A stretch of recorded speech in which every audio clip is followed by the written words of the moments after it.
அனைவருக்கும் வணக்கம். இன்றைய புத்தகம் யாத் வஷேம்.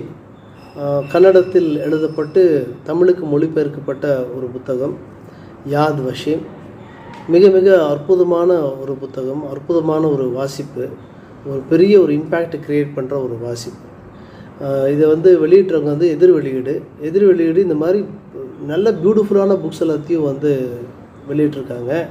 இந்த புத்தகம் ஒரு அவார்டுக்கு தகுதியான ஒரு டிரான்ஸ்லேஷன். இது கன்னடத்தில் அவார்டு வாங்கியிருக்கு. பட் தென் தமிழ் டிரான்ஸ்லேஷனே ஒரு அவார்டுக்கு தகுதியானது. அந்த அளவுக்கு பியூட்டிஃபுல்லாக இருக்குது. இதுக்கு முன்னாடி எதிரில் டைக்ரிஸ் அப்படின்ட்டு பாலமுருகன் அவரோட புத்தகம் ஒன்று வாசித்தேன். அதுவும் அமேசிங்கான ஒரு ஒர்க். கண்டிப்பாக ஒரு அவார்டு கிடைக்க வேண்டிய ஒரு புத்தகம். இந்த புத்தகத்தை எழுதுபவர் நேமிச்சந்திரா கன்னட எழுத்தாளர். அவங்க நிறைய ஆட்டோபயோகிராஃபிஸ், அது மட்டும் இல்லாமல் நிறைய ட்ராவலாக்ஸ் எழுதியிருக்காங்க. அதுக்கான நிறைய அவார்ட்ஸ் வாங்கியிருக்காங்க. இதுக்கு இன்ஃபேக்ட் கன்னடா சாகித்ய அகாடமி அவார்டு கூட கிடைச்சி. இந்த யாத் வஷேம்ங்கிற புத்தகம் கன்னடத்தில் தீவிரமாக வாசிக்கிறவங்களோட அனைத்து மக்களின் கைகளிலும் இந்த புத்தகம் இருந்திருக்கு. அவ்வளோ பெரிய ஒரு தாக்கத்தை ஏற்படுத்திச்சு இந்த புத்தகம். நேமிச்சந்திரா அவர்கள் மைசூர் யூனிவர்சிட்டியில் பிஇ இன்ஜினியரிங் முடிச்சுட்டு, இந்தியன் இன்ஸ்டியூட் ஆஃப் சயின்ஸ் பெங்களூரில் எம்எஸ் முடிச்சுட்டு, இப்போ இந்துஸ்தான் ஏரோநாட்டிக்கல் லிமிடெடில் சீஃப் இன்ஜினியரிங் ஆஃபீஸராக இருக்காங்க. இதுதான் அவர்கள் எழுதிய ஒரே நாவல், ரொம்ப ரொம்ப முக்கியமான நாவல். இதை தமிழுக்கு டிரான்ஸ்லேட் பண்ணது கே நல்லத்தம்பி அவர்கள். நல்லத்தம்பி அவர்களோட டிரான்ஸ்லேஷன் அபாரம், மைண்ட் ப்ளோயிங் டிரான்ஸ்லேஷன். நீங்கள் ஒரு டிரான்ஸ்லேட்டட் ஒர்க்கை வாசிக்கிறீங்க அப்படிங்கிற ஒரு சின்ன நெருடல் கூட இல்லாமல் அப்படியே அந்த ஃப்ளோ அப்படியே போகுது. இட்ஸ் அசிஃப் ஒரு புது புத்தகத்தை, ஒரு புது பிளாட்டை, ஒரு புது கதையை க்ரியேட் பண்ணி கொடுத்த மாதிரி இருக்குது. நம்ம இதை கன்னடத்தில் வாசிச்சிருக்கலாமே அப்படிங்கிற எண்ணமே வராது. ஓகே, திஸ் இஸ் அந்த அளவுக்கு ஒரு கண்டென்ட் ஆயிரும். பியூட்டிஃபுல்லான டிரான்ஸ்லேஷன் கே நல்லத்தம்பி அவர்கள். இந்த டிரான்ஸ்லேஷன் ஒர்க்கை வாசிச்சிங்கன்னா நீங்கள் கே நல்லத்தம்பி அவர்கள் வேறு என்னென்ன டிரான்ஸ்லேட் பண்ணியிருக்காருன்னு தேடி வாசிக்கிற மாதிரி ஒரு அனுபவத்தை கொடுக்கும். யாத் வஷேம் அப்படின்னா இட் இஸ் ஹாலோகாஸ்ட் மியூசியம். இஸ்ரேலில் இருக்கிற ஒரு ஹாலோகாஸ்ட் மியூசியத்தின் பேர் தான் யாத் வஷேம்.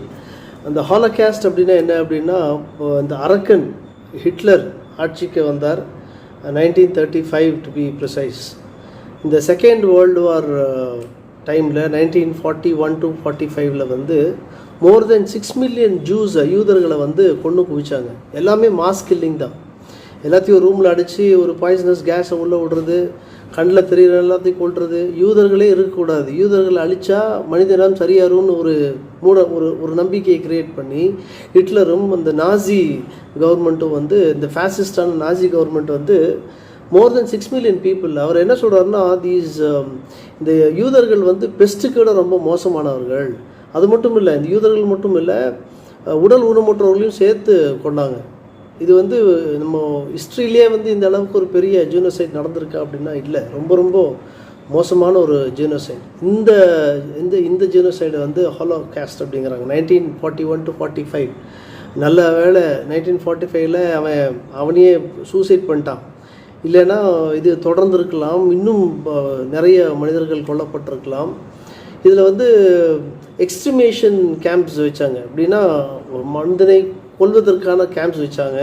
ஸ்விட்சுங்கிற ஒரு கேம்ப் ரொம்ப முக்கியமான கேம்ப். நிறைய பேர் அங்கே கொண்டாங்க. அது மட்டும் இல்லாமல் தகாவ் அப்படிங்கிற ஒரு கேம்ப்பும் ஒரு மாஸ் கில்லிங் நடந்துச்சு. இந்த மாஸ் ஷூட்டிங் நடக்கும். அதுக்கப்புறம் பாய்சனஸ் கேஸ் வச்சு கொத்தாக மனிதர்களை கொன்றார்கள். இதில் 1942 to 45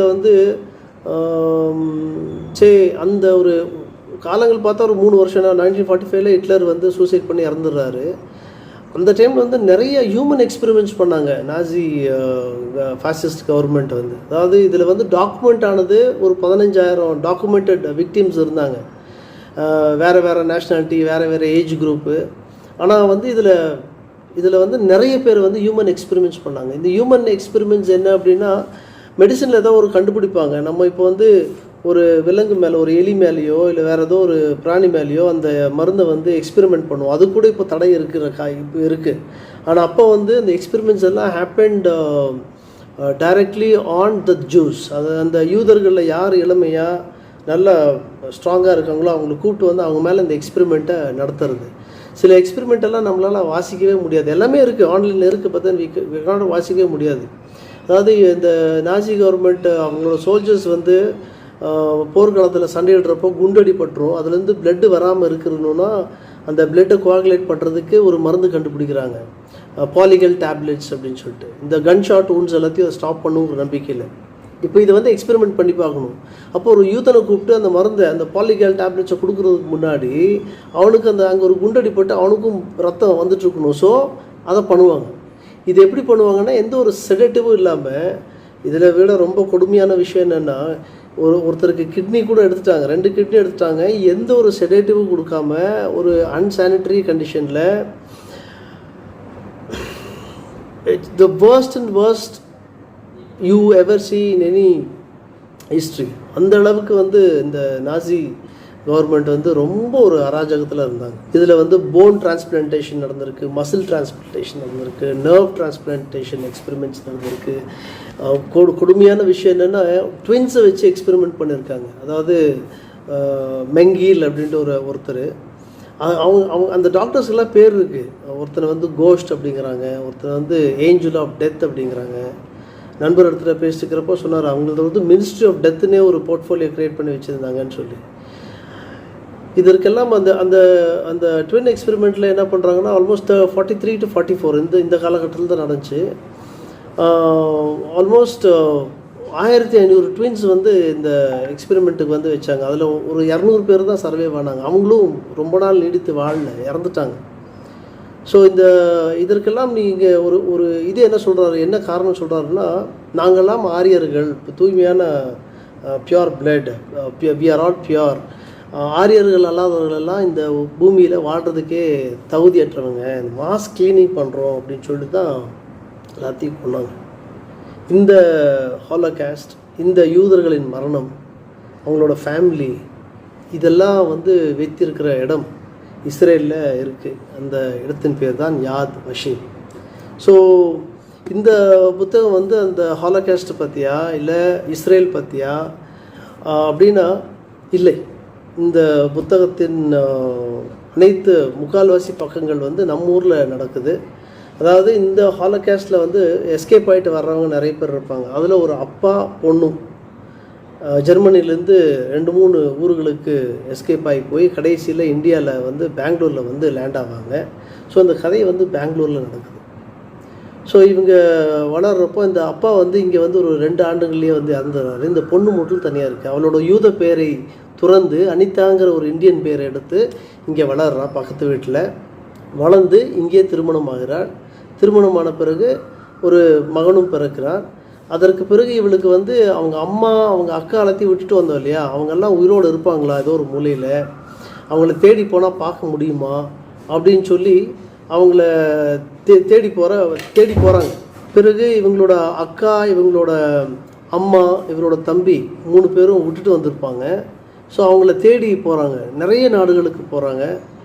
தேடி போகிறப்போ கடைசியில் வந்து அவங்கள பார்க்குறாங்களா இல்லையா அப்படிங்கிறது தான் கதை.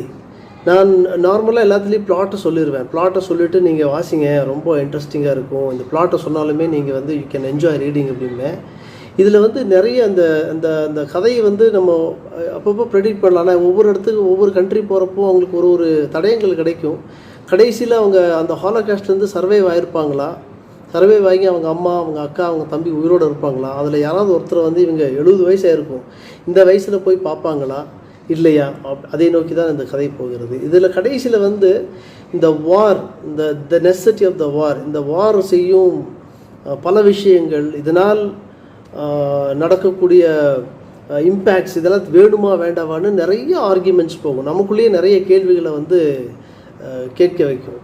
ஏன்னா இந்த இஸ்ரேலில் வந்து அது வந்து யூதர்களுக்கான ஒரு பூமி. Israel belongs to Jewish people அப்படின்னா பலஸ்தீன்னு ஒரு கண்ட்ரி இருந்துச்சு, அதை எடுத்து தான் இஸ்ரேல் பண்ணாங்க. ஸோ இது ஒரு சபிக்கப்பட்ட ஒரு இடமா? ஏன்னா அட் ப்ரெசண்ட் இன்றைக்கி நான் பேசிட்டு இருக்கேன் 2024, இன்னமும் அங்கே ஒரு வார் நடந்து தான் இருக்குது. இன்னமும் ரஷ்யாவும் உக்ரைனும் சண்டை போட்டுக்கொண்டு தான் இருக்கிறார்கள். இன்னும் இந்த இஸ்ரேலில் வந்து ஈரான் எந்த டைமில் வேணால் பாம்பு போடலாம், அந்த மாதிரி தான் இருக்குது. இந்த யுத்தம் வேண்டுமா, எதற்காக இந்த யுத்தம் அப்படின்னு. ஏன்னா இவங்க வந்து வர்றது எங்கேருந்துன்னா, ஹாலோகாஸ்ட் நடக்கிற ஹிட்லர் இருந்த ஒரு நாசி கவர்மெண்ட்டை பார்த்து அங்கேருந்து வராங்க. எங்கே வராங்கன்னா இந்தியாவுக்கு வராங்க. இங்கே ஒரு டைவர்ஸ்டான ஒரு பீப்புள் இருக்காங்க. இங்கே ஒரு ரிலிஜன், ஃபார் எக்ஸாம்பிள் இந்துவிசம், அது ஒரு ரிலிஜன் இல்லை, it is evolve by its own. இந்துவிசத்தில் பார்த்தீங்கன்னா millions and millions of god இருக்குது. அதே டைமில் புத்திசம் இருக்குது. நான் வைலன்ஸும் அகிம்சாவும் ப்ரீச் பண்ண ஒரு கண்ட்ரிக்கு வராங்க, காந்தி வாழ்ந்த ஒரு கண்ட்ரிக்கு வராங்க. So highly contradicting. இந்த புத்தகத்தை எழுதுவதற்காக நேமிச்சந்திரா அவர்கள் has done intense research, so much of research. He has travel to many parts of the world. எல்லாம் ட்ராவல் பண்ணிட்டு எழுதியிருக்காங்க.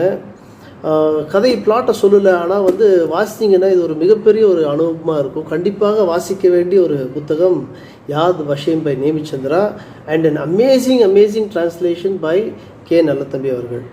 நன்றி. Happy reading.